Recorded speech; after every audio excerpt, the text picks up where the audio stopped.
Well, what I got going on today is going to be doing the upper intake manifold on this 2002 Ford Explorer. It's got the 4.6 liter in it. Got the coolant drained out of it already.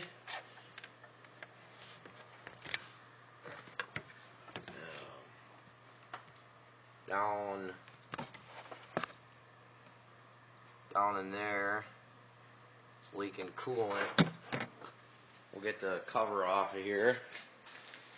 I got new spark plugs I'm going to drop down in it, thermostat, coil the boots, gaskets are in there, and I got this used manifold here. I'm not sure if I'm going to use it or not. We'll see. I know this is the old style manifold, where this front here is plastic, and you'll see that the one that's on this has an aluminum front to it. Reason being, right there and there, an alternator bracket bolts, and the vibrations have a tendency of cracking them here, and this has a tendency to leak. So we'll see. Get her apart and go from there. So yeah, let's do this. Well, I got the decorative engine cover off. See a little better here. Like I said, it's all wet. It's all wet down in that area. But I noticed when I called about a new intake manifold, they had a question about a heated PCV valve or not, which what they're referring to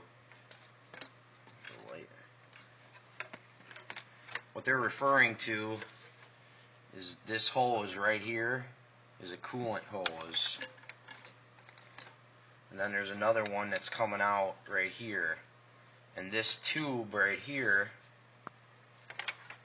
goes to the PCV valve on the valve cover here, and that is a heated one.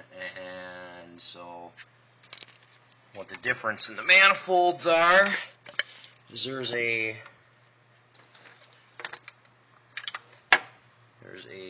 nipple, because this hose hooks to the front of the manifold, so there's a nipple down here, which if you look on this manifold,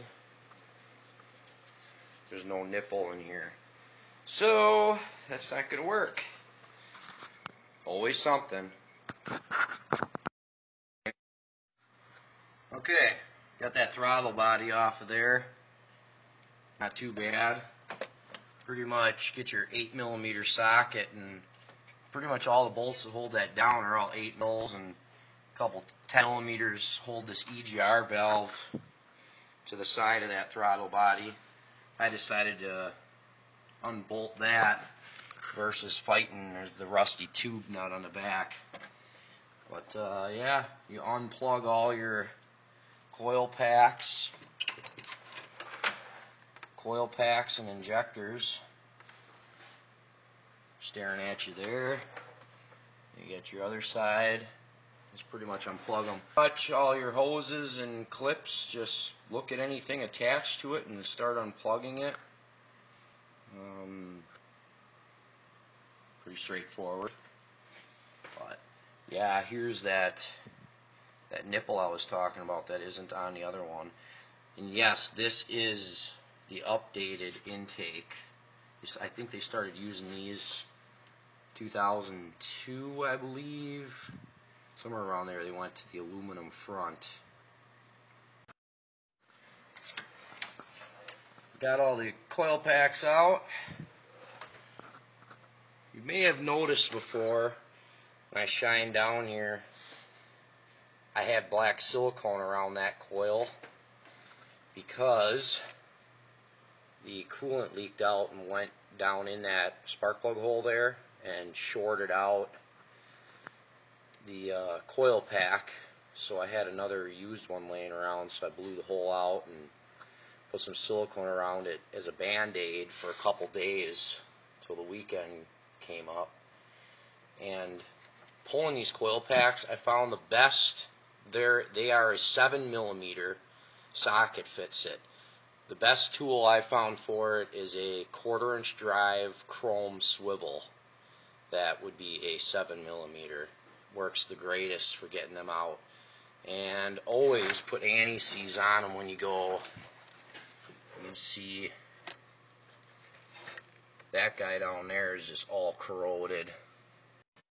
Now, before you go any further, I mean, you could do this before you even start, but you want to take your compressed air and blow all the way along those edges and get any sand or you can see down in there, that grimy stuff, because once you pull this intake, the less you can keep from going down them ports, the better. So I got that covered up, and plug off that vacuum tee there so no sand or grit gets in there. What I'm going to do here is I'm going to disconnect the fuel line from here, which requires a special disconnect tool. It clips over here, slides in there. There's a spring clip around there which it expands, so then this can slide. This will slide back off. Well, my smartness forgot to bring my disconnect tools home from work, so I took a piece of this unistrap, kind of bent it around this thing, or well, around this pipe, and then I slowly and carefully worked it in there, and you can see that it released it. And there's not very much of an edge here that spring clips on, but you want to relieve the fuel pressure. That's why I didn't go any further here before sliding that all the way off, because I don't really feel like getting completely coated with fuel. This is your Schrader valve. You could the port for checking fuel pressure. You know, it's just like an air valve on a tire. You get that push down in there. There's a little valve to release that pressure so you don't get sprayed. So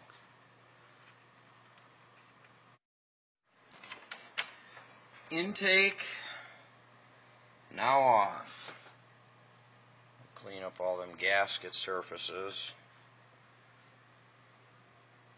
Kind of tricky sliding it out of there. Had to turn it and pull it up and out. But what actually happened here is, here's the blown out gasket. The plastic edge around the inside of there deteriorates, breaks off, and the gasket blows in, and it don't seal no more. So intake is junk. Got the gasket surfaces all clean. Used a razor blade and slowly scraped and pulled. And what I like to do, they say not to apply anything to these gaskets when you install, but I like to take white lithium spray grease and just mist it over your gasket surfaces with these style gaskets, because then when you're torquing it down, it's got some lubricant to slide instead of bind and possibly not seal. Got the other manifold down in there. Sprayed some white lithium on there. When I true barred this used manifold, it was a little uneven. I'll just describe it on the gasket here, because that's a coolant passage and that's a coolant passage. Right between the two, there's just a little bit of warpage. So what I got, I smeared some black RTV on there just as a fill in any voids before I set that down on there. It should work. I got the new thermostat and O-ring on there, so I got it wedged up there so I could do that, and ready to set her down, get the bolts in, and get tightening. Well, I'm at the point. Probably should have put the spark plugs in when I had the intake off, but at the point now where go down that hole there and swap out the plugs. This intake is from a pickup truck, so I have a water nipple back here. I gotta cap that off, so I gotta go get a 3/4 inch cap. And then, yeah, also noticed this alternator bracket goes here and here, which I was talking about before. They updated that front of that manifold to aluminum, but you can see when I line this bracket up with the alternator, that hole is not reaching there, and nothing goes there because there's nothing there for that. I have to come up with something for that. Is all this jagging around worth saving? I don't know. But as everybody knows, times are tight, so use what you got. Here we go. Here we go, buddy. Alright, we got it all back together. Ready to put coolant in. Just nice groovy airlift. Show you how it's done. Sucks all the air out.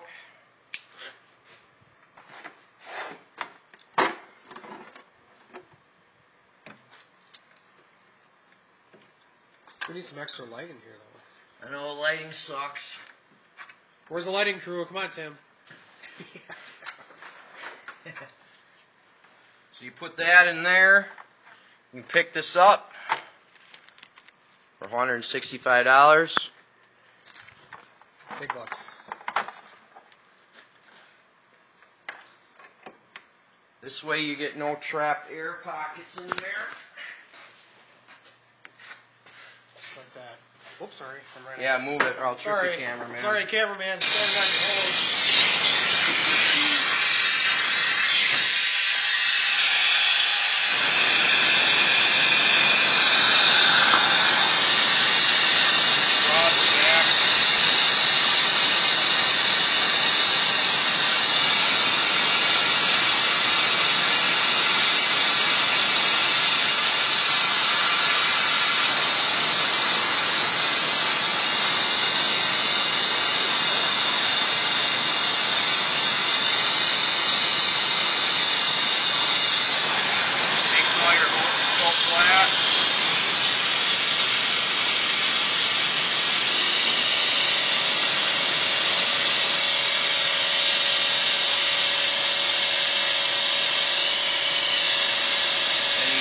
This, and it should stay.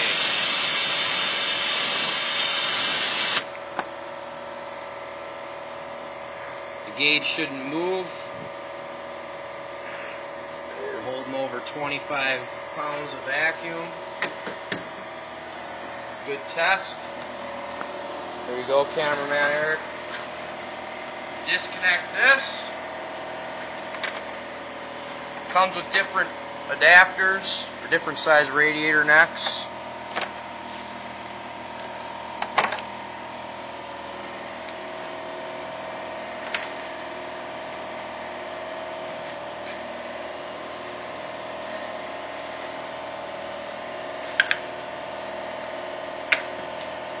Antifreeze pre-mixed. Open the valve. Sucks it right in.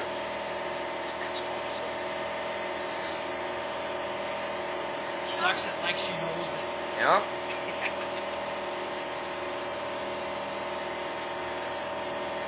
She sucks her fast.